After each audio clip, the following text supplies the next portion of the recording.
mentioned to you a few weeks ago that I saw that one YouTube video, young woman, Canadian woman, and she's probably 30 something. I would guess just by looking at her. But she did a video and she said, and she listed like 7 corporations, big corporations like Walmart, Amazon, etc. And her question to the viewer was, what do all these corporations have in common?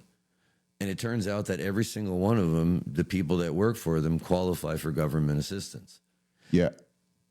And so how can you be mad at someone who's got a job at a major corporation and yet still, when they go to the welfare office or whatever, social services office, they fill out the paperwork, the administrator looks at it and says, yep, you qualify.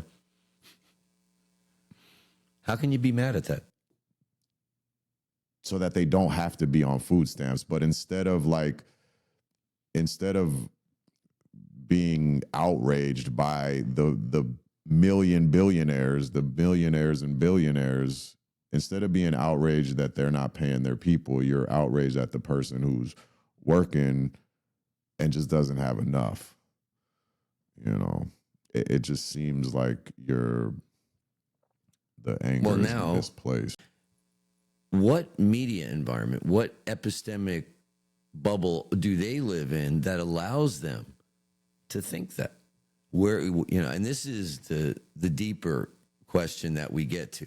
Yeah, you can rant about those people and say, what is their problem? But it's like, what universe do they live in that allows them to just say that stuff? And then you're like looking at them going, like you said, you've got a company that can post $10 billion in annual profit or something like that, and their employees are on food stamps.